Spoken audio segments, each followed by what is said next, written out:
estudar a Bíblia? Mas por que estudar a Bíblia?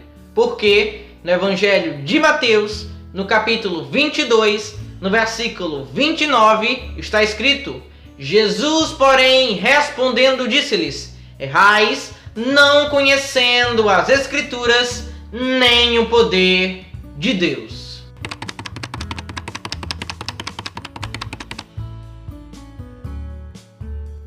Olá! No vídeo de hoje eu trago a você a história de Jefté. E tudo começa quando Jefté nasce, por meio de um fruto de prostituição.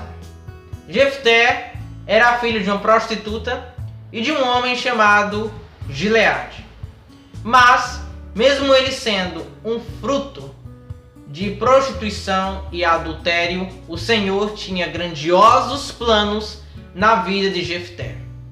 E quando seus irmãos cresceram por parte de pai, eles tiraram Jefté de sua casa, dizendo que ele não deveria permanecer naquele lugar, porque não era filho da mesma mãe que eles eram.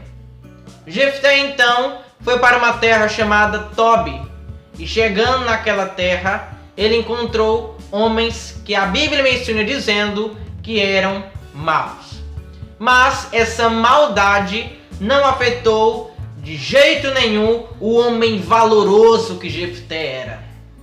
E a mesma coisa nós temos que ser também.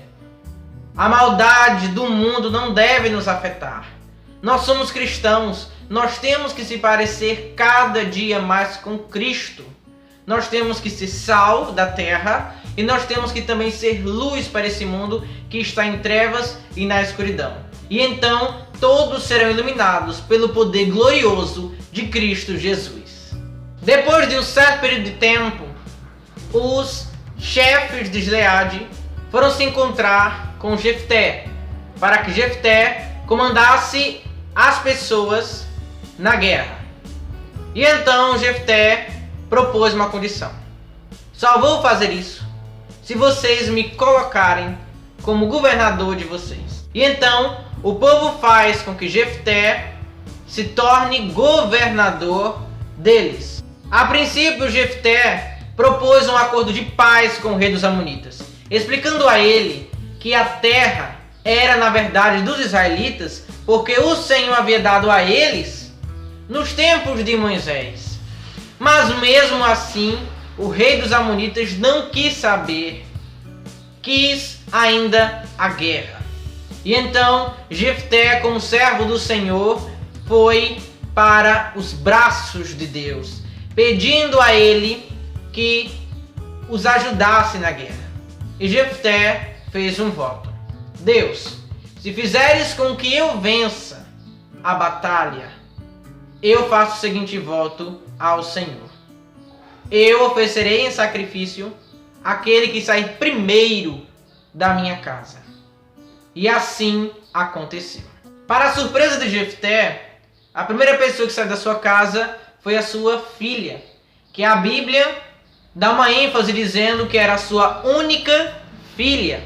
Para toda essa passagem do voto de Jefté, há duas explicações. Uma que é defendida pelos teólogos, em que eles dizem que em nenhum momento a filha de Jefté foi sacrificada.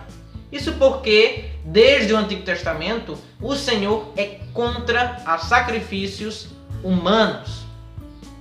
E então, os teólogos afirmam dizendo também que essa parte que diz que Jefté cumpre o seu voto nela, é de que ela fica por toda a sua vida virgem e vai para o santuário nacional de Israel, servindo ao Senhor pelo resto de sua vida.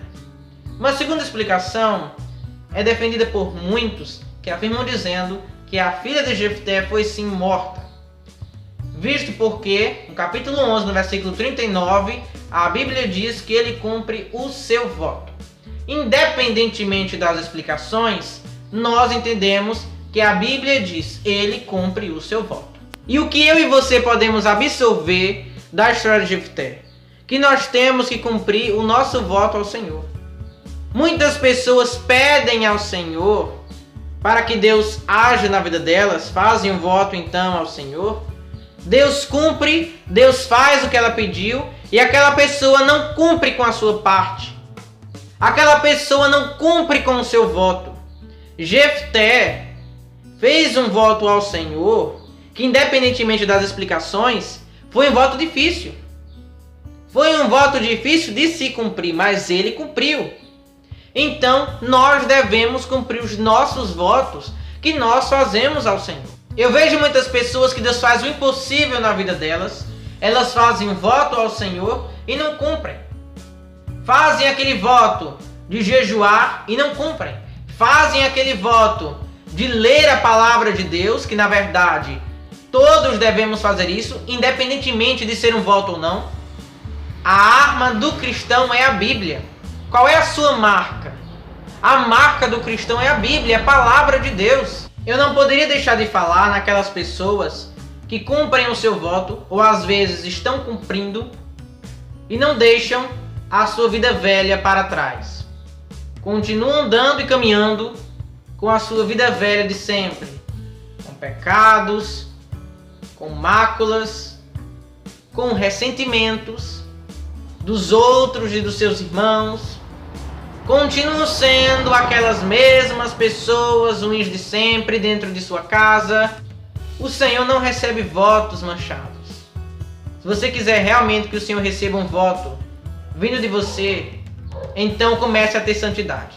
Nós servimos ao Deus Santo, e esse Deus Santo quer santidade do seu povo. E no próximo vídeo, se o bom Deus permitir, estarei trazendo aqui para o canal um novo personagem bíblico, Esdras. Que Deus te abençoe.